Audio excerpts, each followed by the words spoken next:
दूसरी बात क्या है कि अब बात करते हैं इस बारे में कि प्रॉब्लम क्या है। जो तरीका सीबीएसई ने रखा है सामने मार्किंग स्कीम का, उसमें बड़ी प्रॉब्लम क्या है। देखिए, ज़मीनी सच्चाई बहुत अलग होती है हवा की बातें करने से। हवाबाजी बातें कर लो, उससे कोई फ़ायदा नहीं है।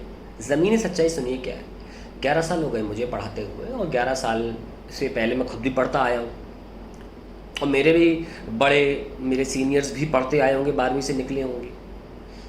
जब से मैंने होश संभाला है, और जितना मैं जानता हूँ अपने 11 साल के टीचिंग करियर में, उसके पहले मेरे घर में पेरेंट्स भी टीचर रहे, छोटे मोटे स्कूल में नहीं, केंद्रीय विद्यालय में और स्टेट गवर्नमेंट में respectively, my mom and dad.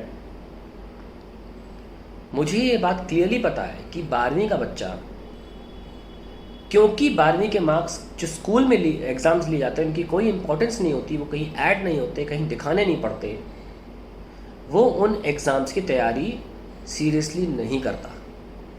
कई बच्चे देते भी नहीं हैं, कई बच्चे नहीं देते एग्ज़ाम्स, एब्सेंट हो जाते हैं। अभी मैंने अपने मार्क्स सबमिट किए हैं सीबीएसई के लिए, कई बच्चे एब्सेंट थे।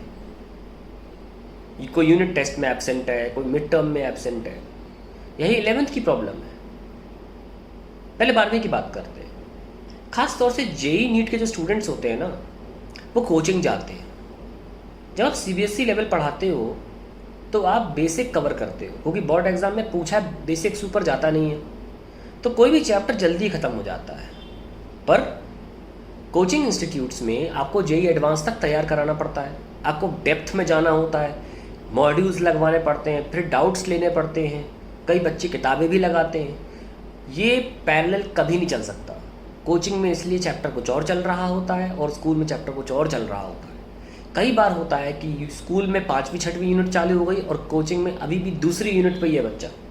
आप कहाँ से एक्सपेक्ट कर लोगे कि बच्चा स्कूल में परफॉर्म कर ले। अगर स्कूल में करेगा तो कोचिंग में नहीं कर पाएगा, वहाँ पीछे रह गया तो वो कभी कवर नहीं कर पाएगा, क्योंकि स्कूल का लेवल बेसिक है, वो उठ जाता है।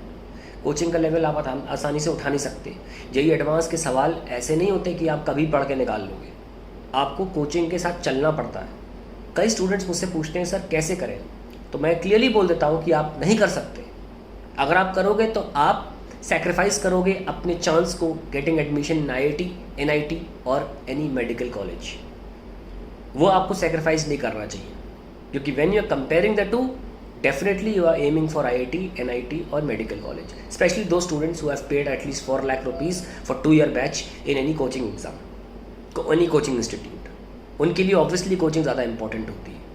12वीं में 95% ले आए आप और आपका जेई नीट क्रैक नहीं होता, अच्छे नंबर नहीं आते उसमें अगर, तो आपकी 12वीं के 95% लिटरली कोई मायने नहीं रखते आपको एडमिशन दिलाने में, कोई फ़ायदा नहीं होगा। इसलिए इस बात को ध्यान रखते हुए बच्चे 12वीं के परफॉर्म नहीं करते इंटरनल एग्ज़ाम में, कभी नहीं करते।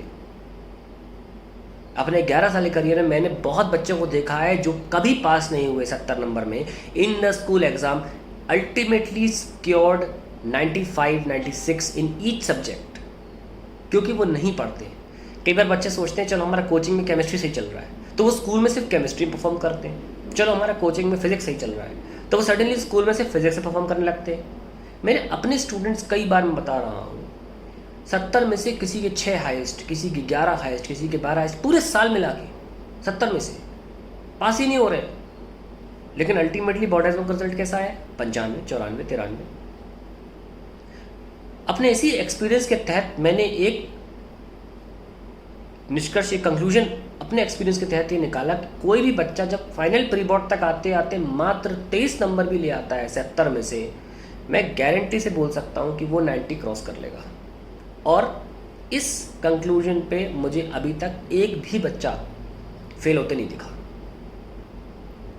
कि जिसने 23+, मेरी अपनी जानकारी में, और बच्चे होते होंगे ऐसे, मैं अपनी जानकारी की बात कर रहा हूँ, मेरी अपनी जानकारी में अभी तक मुझे ऐसा स्टूडेंट नहीं मिला जिसने 23+ ले आया हो, और कम से कम 85+ तो आते ही हैं उसके। तो यानी कि स्कूल के एग्ज़ाम्स को कंसिडर करना 12वीं के was not a very fair criteria. तो क्राइटेरिया क्या होना चाहिए? मैं बता रहा हूँ क्राइटेरिया क्या होना चाहिए।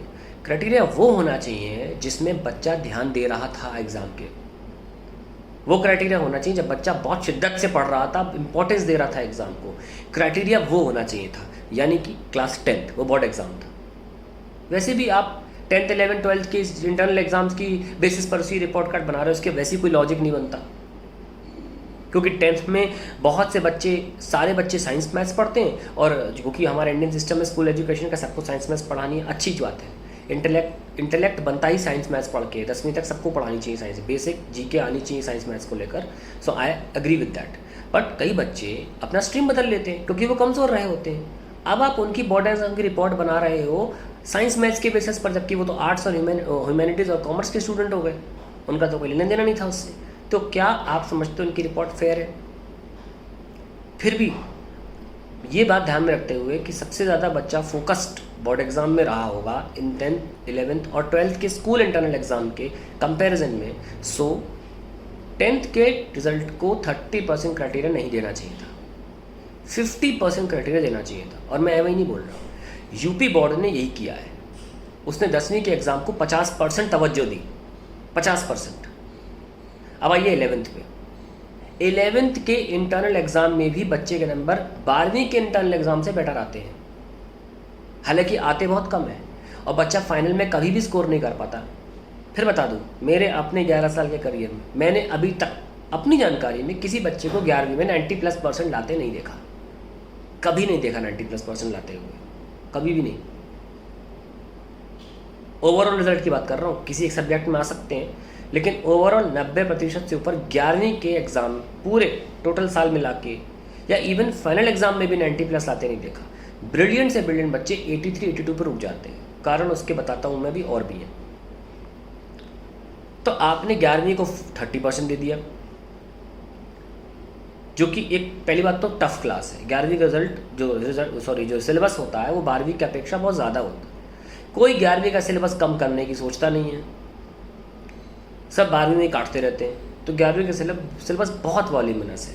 देखिए, ये सब बहुत ज़मीनी सच्चाई है, ग्राउंड रियलिटीज़ हैं। अगर एक भी बात मेरी गलत हो तो आप कमेंट में लिखिए। 11वीं का सिलेबस एक सीबीएसई के छात्र के लिए तो खासतौर से बहुत मुश्किल हो जाता है, क्योंकि सीबीएसई 10वीं तक ज़्यादा सिलेबस रखता नहीं है। 11वीं में सडनली बहुत ज़्यादा सिलेबस हो जाता है, ये सबको पता है। चाहे वो कोई भी स्ट्रीम हो, अकाउंट्स, कॉमर्स हो, ह्यूमैनिटीज़ हो, या फिर साइंस हो। आफ्टर ऑल कॉमर्स और ह्यूमैनिटीज़ तो और मुश्किल है, क्योंकि वो बचपन से साइंस पढ़ते आए, suddenly they have a stream change.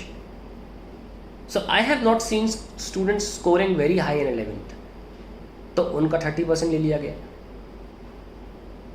और फाइनली आपने 12th को 40% दे दिया, जिसमें तो बच्चा पढ़ता ही नहीं है। कारण क्या है ना पढ़ने के? एक तो मार्क्स ही ऐड नहीं होते। तो गोललेस, देखो, गोललेस ज़िंदगी कोई नहीं जीता, गोललेस ज़िंदगी कोई नहीं जीता। अगर आपसे मैं कह दूं कि 400 मीटर का चक्कर काट लो, आप काट तो लोगे, पर आपकी वो स्पीड नहीं होगी। पर मैं आपके साथ एक दूसरा दौड़ा दूंगा, आपका मन भी नहीं होगा, पर आपकी स्पीड अकेले दौड़ने से ज़्यादा होगी, क्योंकि फिर आपका गोल सेट हो गया कि मुझे इससे आगे रहना है। जब खुला बोला जा रहा है कि 12वीं क्लास की कोई भी इंटरनल एग्जाम्स की अहमियत नहीं है हमारे जीवन में, तो बच्चा उस इंटेंसिटी से, उस विगर से नहीं पढ़ता। आप कह सकते नहीं, जो बच्चे पढ़ना चाहते हो पढ़ लेते हैं। भाई, देश में बहुत तरीके की क्षेत्र हैं जहाँ पढ़ाई को इतनी इम्पोर्टेंस नहीं दी जाती। कोई भी डिसीजन जो होता है कमज़ोर को देख के बनाया जाता है, अच्छों को देख के नहीं, क्योंकि अच्छे तो हर परिस्थिति में अच्छा कर लेते हैं। They get that kind of environment as well. एक प्रॉपर ऑलराउंड सिचुएशन सीन को देखकर डिसीजन लिए जाते हैं। तो ये बहुत बड़ी प्रॉब्लम है कि आपने 12वीं क्लास के रिजल्ट को जो स्कूल में लिए गए 40% अपने उसको तवज्जो दे दी, जिसमें बच्चा नहीं पढ़ता है। और 11th को 30 और 12th को 30, जबकि होना क्या चाहिए था 50 40 10। That is what UP board has done.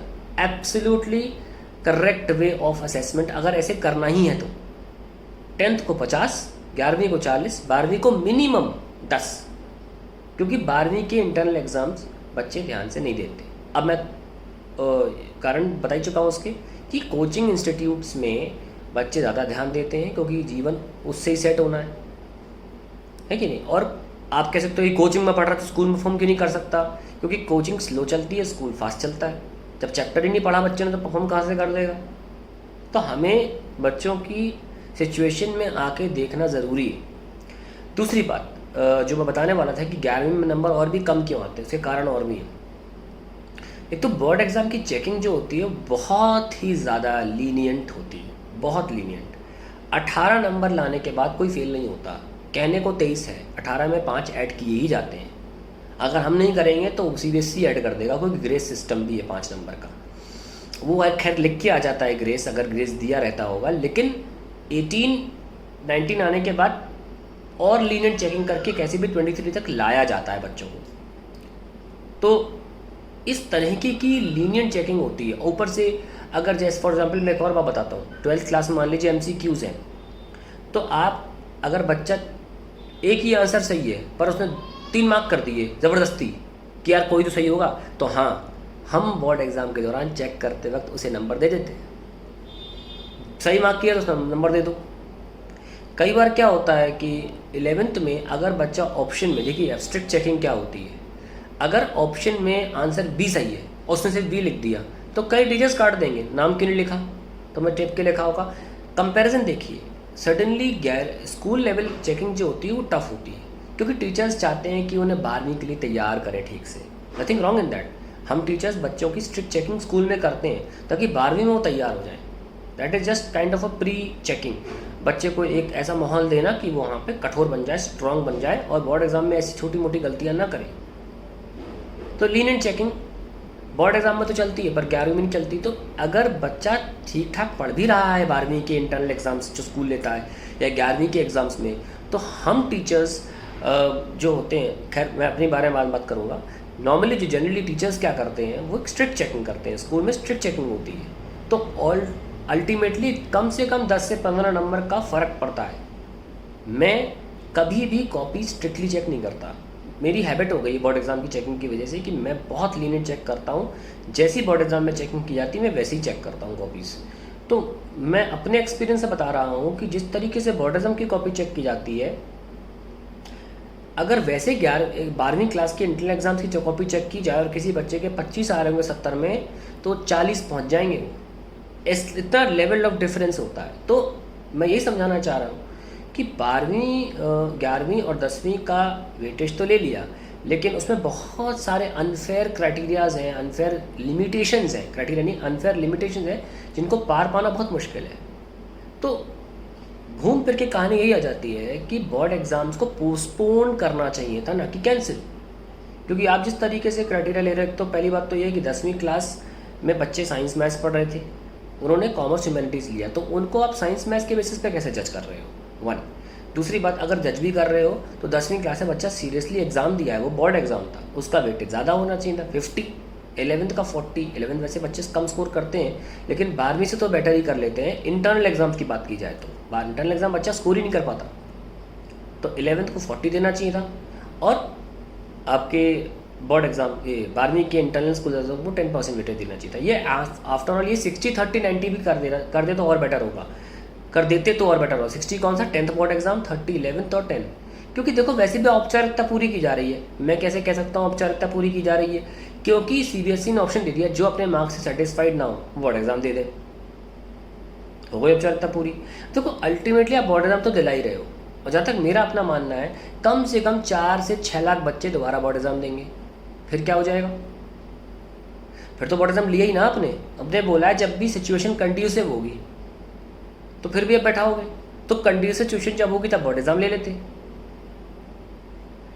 इतनी ज़्यादा खिचड़ी पकाने से बेटर था कि बोर्ड एग्जाम ले लिए जाते। इसका बहुत नुकसान है।